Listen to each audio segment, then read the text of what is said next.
بسم اللہ الرحمن الرحیم۔ السلام علیکم ناظرین کرام، ایک اور نئی ویڈیو کے ساتھ آپ کا اپنا چینل نوری اسلامک ٹیوبر آپ کی خدمت میں آپ سے روبرو ہے۔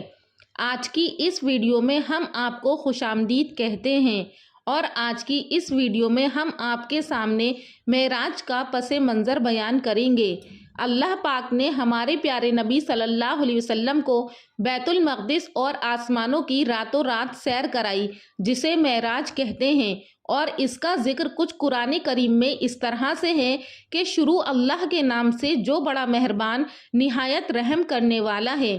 پاک ہے ذات اللہ کی جو لے گیا اپنے بندے کو راتوں رات مسجد حرم سے مسجد اقصی تک، جس میں ہم نے خوبیاں رکھی ہیں کہ دکھلائیں اس کو اپنی قدرت کے نمونے، اور اللہ وہی ہے جو سنتا اور دیکھتا ہے۔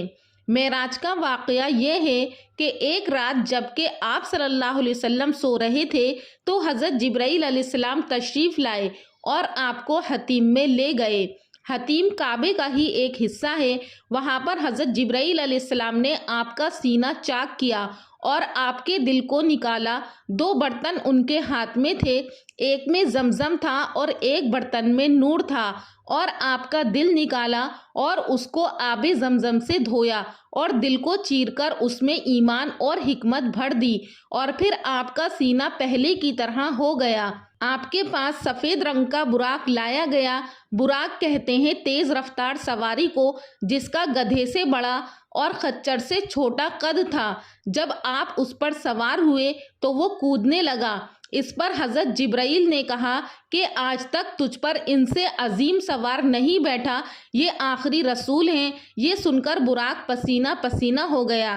حضرت جبرائیل علیہ السلام نے اس کی رکاب پکڑی۔ راستے میں آپ کو بہت سے عجائبات دکھائے گئے۔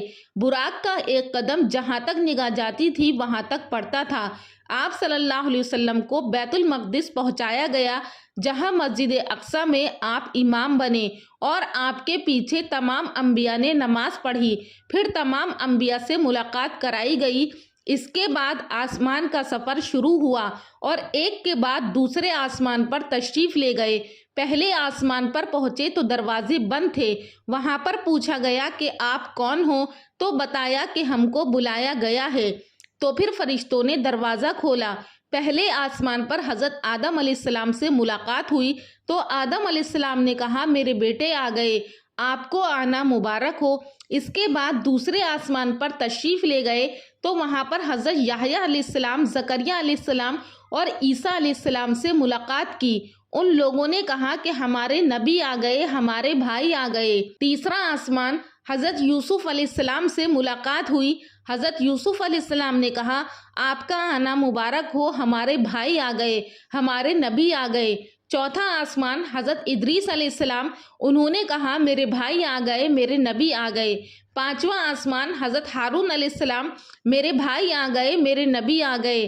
چھٹا آسمان حضرت موسیٰ علیہ السلام، انہوں نے کہا کہ میرے بھائی آ گئے، میرے نبی آ گئے۔ ساتواں آسمان حضرت ابراہیم علیہ السلام سے ملاقات ہوئی۔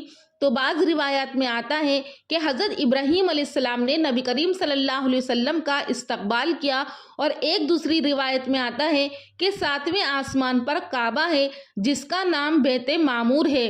اس کا طواف فرشتے کر رہے ہیں، اور وہاں پر ایک طرف کونے میں حضرت ابراہیم علیہ السلام بیٹھے ہوئے ہیں۔ انہوں نے کہا کہ میرا بیٹا آ گیا۔ حضرت ابراہیم علیہ السلام نے حضور صلی اللہ علیہ وسلم کو بوسہ دیا اور کہا کہ اپنی امت کو میرا سلام کہنا۔ پھر آپ کو سدرۃ المنتہا کی طرف بلند کیا گیا، یہاں تک کہ ایک مقام پر پہنچے۔ پھر حضرت جبرائیل علیہ السلام ٹھہر گئے۔ ہمارے پیارے نبی صلی اللہ علیہ وسلم نے فرمایا کہ ایسے مقام میں کوئی ساتھ چھوڑتا ہے تو انہوں نے کہا کہ اگر میں اس مقام سے آگے بڑھوں تو نور سے جل جاؤں۔ پھر آپ کو نور سے پیوست کر دیا گیا اور 70,000 حجاب طے کرائے گئے، یہاں تک کہ تمام انسانوں اور فرشتوں کی آہٹ قطع ہو گئی، یہاں تک کہ آپ عرش عظیم تک پہنچے۔ اللہ تعالیٰ کی طرف سے ہمارے پیارے نبی صلی اللہ علیہ وسلم کو امت کے لیے تحفے دیے گئے، اور وہ یہ ہیں کہ 5 نمازیں فرض کی گئی، سورہ بقرہ کا آخری رکوع دیا گیا اور یہ کہا گیا کہ جو شخص آپ کی امت میں اللہ تعالیٰ کے ساتھ کسی کو شریک نہ ٹھہرائے تو اس کے گناہ معاف کر دیے جائیں گے، اور یہ بھی وعدہ ہوا کہ جو شخص نیکی کا ارادہ کرے اور اس کو کرنے نہ پائے تو اس کی ایک نیکی لکھی جائے گی، اور اگر اس کو کر لیا تو کم از کم 10 حصے کر کے لکھے جائیں گے، اور جو شخص بدی کا ارادہ کرے اور پھر اس کو نہ کرے تو وہ بالکل نہیں لکھا جائے گا، اور اگر اس کو کر لے تو صرف ایک ہی بدی لکھی جائے گی۔ ناظرین کرام، یہ تھا معراج کا پس منظر۔ انشاءاللہ جلد حاضر ہوں گی ایک اور نئی ویڈیو کے ساتھ، تب تک کے لیے اللہ حافظ۔